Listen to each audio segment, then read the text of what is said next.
सायरा बानो साहब ये फरमाइएगा कि जुड़वा शहरों में जो अहम लोग हैं, सुना ये और बड़ी पक्की खबर है कि उनके राब्ते इस वक्त GDA से भी हैं और जो आइंदा सेटअप की बातें हो रही है उनमें GDA को भी ऑन बोर्ड लिया जा रहा है, तो आपके इल्म में भी है कोई ऐसी बात? नहीं, ऐसा मतलब मेरे इल्म में बिल्कुल भी नहीं है कि तो हमें ऑन बोर्ड की हमारे साथ 2013 से बैच शादी हुई है, 2013 में, फिर 2018 में और 2024 में तो बिल्कुल मेरे बेटे ने वो कर दिया। तो 2013 से पार्टी की कह रहे हैं कि भाई ये कैसे में हमें इस पर आवाज़ उठानी चाहिए, हमें अपनी तस्वीर शो करनी चाहिए, बल्कि वसीयत और मफाद की रास्ता को करने को लेकर हम नहीं चल सकते और अपने आप को घसीट सकते। मैं कह रही हूँ कि ये सब चीज़ें एक बसात सजी हुई है कि अच्छा ये ना हुआ तो ये हो जाएंगे।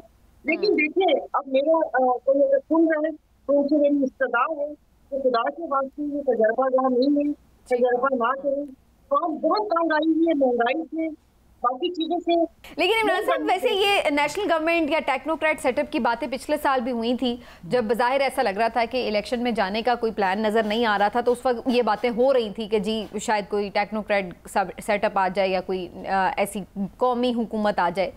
जब उस वक्त ये चीज़ें नहीं कामयाब हुई, जब कभी भी हुई, जब क्योंकि उस वक्त भी सिर्फ PTI ही इक़्तिदार में नहीं थी, बाकी तो सब जमातें ऑलमोस्ट साथ ही थी, तो क्या अब ये इस तरह के फार्मूले चल जाएंगे? ये फार्मूले कितनी दफ़ा ये तजर्बे बार बार हमने करने? देखिए समीना, बात यह है कि अभी तक तो पाकिस्तान में इस तरह का कोई भी तजर्बा कामयाब नहीं हुआ और मुझे नहीं लगता इस वक्त भी इस तरह का कोई तजर्बा इस तरह से कामयाब हो। उसकी बुनियादी वजह ये है, आप ये देखें कि यहाँ पे उसी वक्त कोई तजर्बा कामयाब होगा जब मुल्क की माशी सूरत हाल बेहतर हो सके। और माशी सूरत हाल किस तरह से बेहतर हो सकती है?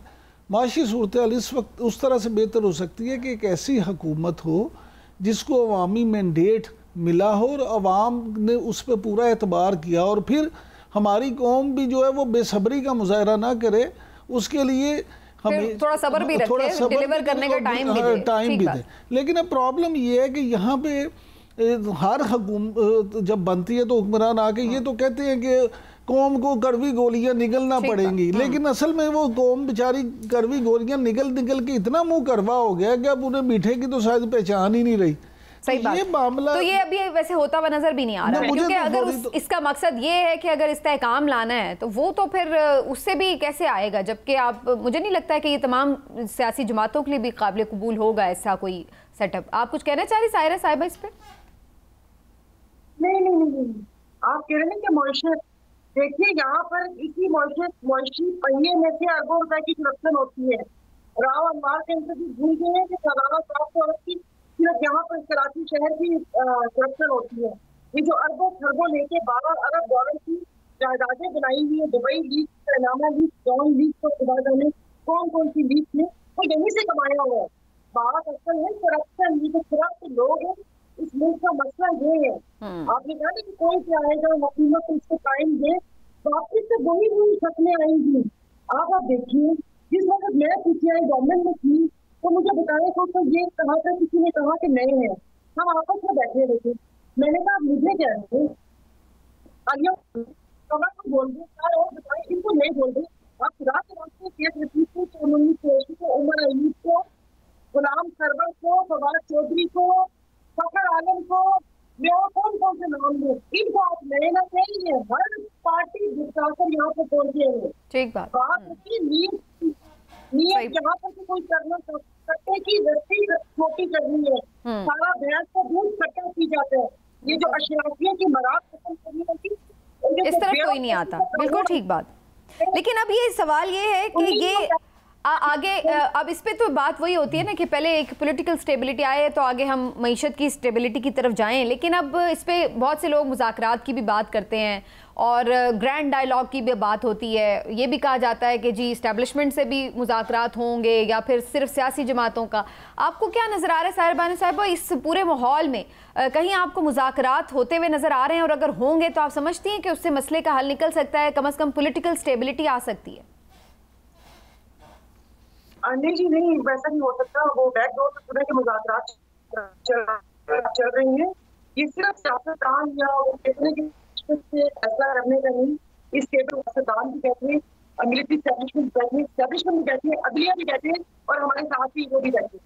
जब तक ये मतलब ये 5 सुकून नहीं बैठेंगे ये यहाँ पर, तब तक बात नहीं होगी। सियासतदानों के भरोसा नहीं, हमारी है, लेकिन हमें नहीं पता होता कि उठने के बाद, इस दरवाजे से बाहर निकलने के बाद किससे बात होगी। हर कोई एक दूसरे से डरा रहता है, उनको गारंटी चाहिए और गारंटी यहाँ पर सिर्फ एक ही है इदारे से मानी जाती है। सियासतदानों का आपस में कुछ नहीं है।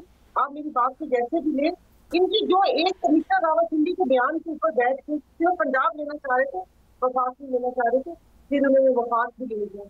जब यहाँ पर इस तरह फैसले होते हैं, जब दबाने के लिए मसला ये है कि गारंटी तो सबसे बड़ी अवाम है, आईने पाकिस्तान है, लेकिन वो गारंटी जब आप लोग छोड़ देते हैं, नहीं अगर आइडियली देखा जाए तो यही है ना, लेकिन हम लोगों के सेटअप में ये कि हम उस तरफ नहीं जाते कि आइन क्या कह रहे हैं, अवाम क्या कह रहे हैं। हम वो कहते हैं कि हमें क्या पसंद है, हमें क्या नहीं पसंद है, और फिर उसके बाद हम ज़ाती मफादात के ऊपर देखते हैं कि फैसले भी होते हैं। सायरा बानो साहबा, आप हमारे साथ मौजूद रही, बहुत बहुत शुक्रिया आपका। इमरान साहब, सिर्फ मैं एक दो चीज़ें और डिस्कस करके और फिर हम जो है वो ब्रेक की तरफ भी जाएंगे, लेकिन शेर अफजल मरवत साहब को पार्टी से निकालने का नोटिफिकेशन हुआ और उसके बाद उस पर भी काफ़ी चीज़ शुरू हो गई। आपको क्या नज़र आ रहा है, शेर अफजल मरवत साहब के साथ ज़्यादती हुई है या वाकई उनकी गैर ज़रूरी और गैर मोहतात गुफ्तगू उनको ले डूबी? देखिए, इसमें तो कोई शक नहीं है कि वो इंतहाई गैर मोहतात गुफ्तगू करते थे। और अगर आपको याद हो कि उनके बाहर जाने से पहले इवन जो बानी चेयरमैन है इमरान खान साहब, उनकी तरफ से उनको मना भी किया गया और फिर ये मुलाकात के लिए गए तो उन्होंने मुलाकात से भी इनकार कर दिया था। शेर अफजल मरवत साहब नो डाउट कि जब पार्टी मुश्किल में थी उन्होंने बड़ा अहम किरदार अदा किया, लेकिन बाज़ लोग शायद पीटीआई में ऐसे हैं जो शेर अफजल मरवत को भी तो सियासत की नजर हुए हैं, वो उनके साथ सियासत भी हुई है, लेकिन उसकी बुनियादी वजह और मौका उन्होंने खुद फराहम किया। ठीक। इमरान साहब, कल बानी पीटीआई ने इस पे जब जेल में उनकी गुफ्तगू हुई तो उन्होंने कहा है फिर से कि इस हुकूमत से हम क्या बात करें, ये फिर 4 हल्के खुलेंगे तो ये हुकूमत ही बाकी नहीं रहेगी, और उन्होंने कहा कि हम मुज़ाकरात के लिए तैयार हैं, चकज़ई साहब से जो चाहे मुज़ाकरात करे।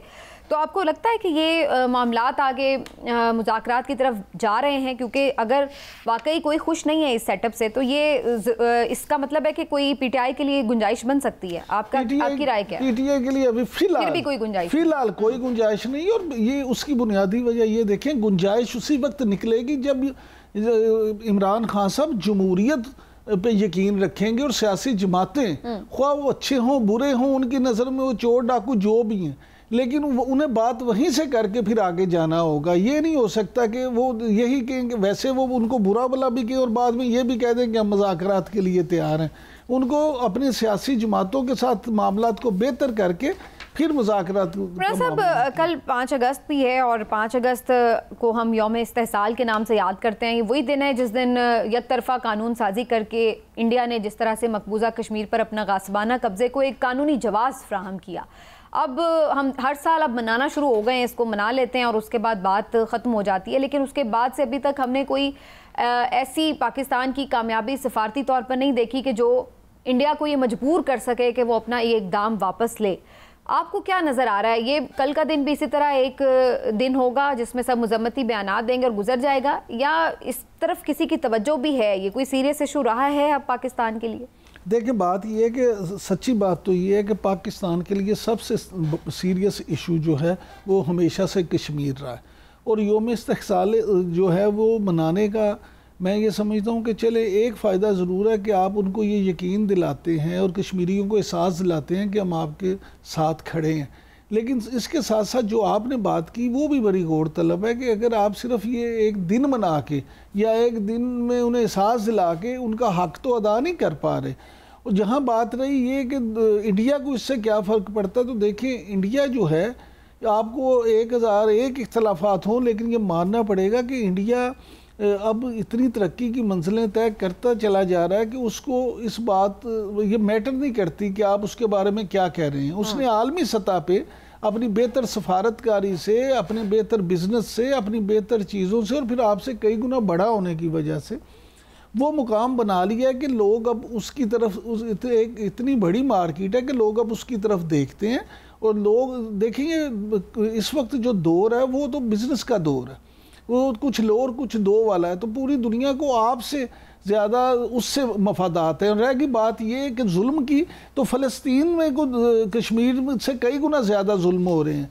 जब दुनिया उसकी तरफ तवज्जो नहीं कर रही, वेस्ट आप देखें कि कितना बेहिस बना हुआ है, तो यहाँ फिर आप बाकी यहाँ कश्मीर की क्या बात रह जाती है। लेकिन इन तमाम चीज़ों के बावजूद हमें बतौर पाकिस्तानी, ठीक बात, ये सिर्फ आवाज़ तो हमें फिर भी उठाते रहना है जी, और वी होप कि हमारे अपने भी कुछ मामलात सुधरें ताकि फिर हम इन चीज़ों के ऊपर भी भरपूर सफारतकारी के ज़रिए आवाज़ उठा सकें।